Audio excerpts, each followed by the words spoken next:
We've all heard stories about Bigfoot or the Loch Ness Monster, but did you know that Mormons have their own share of folklore too? And who doesn't love a good story? Whether fact, fiction, or something in between, I'm Emily from LDS Living, and here are your top 10 Mormon myths and legends. Number 10. Were youth generals in the war in heaven? There's a quote floating around, maybe you've heard it? It goes something like, "The youth were generals in the war in heaven, and one day in the spirit world someone will turn to you and ask, 'Whose prophet's time did you live in?' And when you say Gordon B. Hinckley, a hush will fall in heaven, and all in attendance will bow at your presence." Do you know who said that? If you said Boyd K. Packer or one of the other members of the Quorum of the 12, you wouldn't be alone in thinking that, but it's actually false. President Packer said that he did not say that, nor does he believe it. One myth down, 9 to go. Number 9. Did the Founding Fathers appear to Wilford Woodruff about temple work? Have you ever heard the story of how the Founding Fathers appeared to Wilford Woodruff and demanded their temple work done? Well, you're in luck. According to our Third Prophet's Journal, this one's actually true. Not only was their temple work completed, but temple work was actually done for a number of other prominent figures in history. Number 8. Yoda was modeled after President Kimball?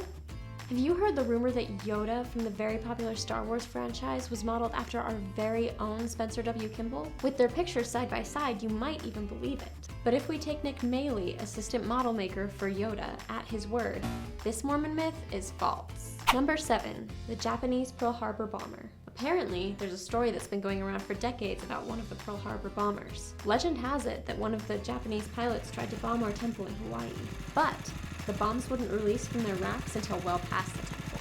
After the war, when he found out that that building was a temple, he was so moved that he converted. While it can't be proven, it's very unlikely that a pilot would stray that far from their main target.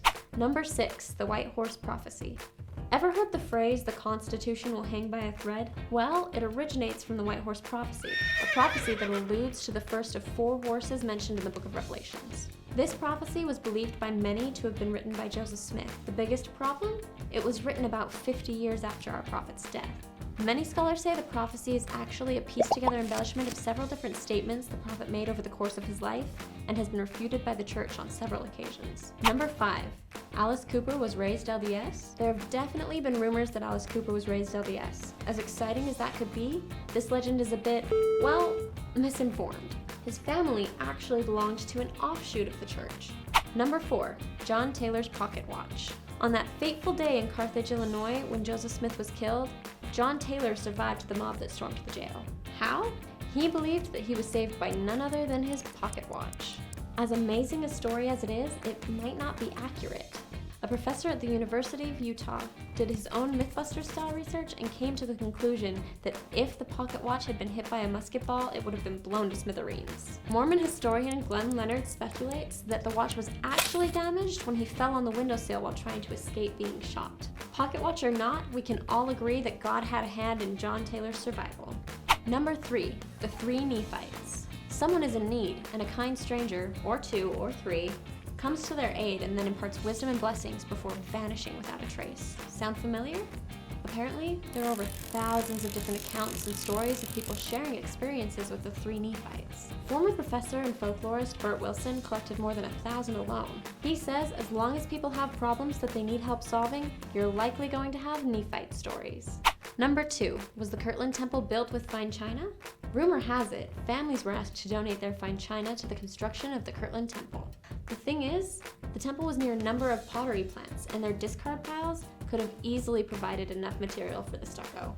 In fact, a professor of architectural history spent hours analyzing the temple stucco. He said while some of it may have come from fine china and heirlooms, the bulk of it came from discard piles. Finally, number 1.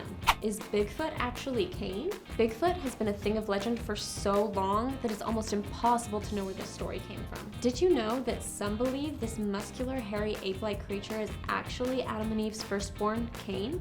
Though it can't be proven either way, this belief probably comes from an experience that an apostle talked about having with Cain back in 1835. He described Cain as very tall, dark-skinned, and covered with hair. Interesting. Well, there you have it. Special thanks to the LDS Living writing team for the articles this video was based on. Be sure to like, share, and subscribe to see more of our top lists. Leave us a comment below about your favorite Mormon myth. I'm Emily, and we'll see you next time.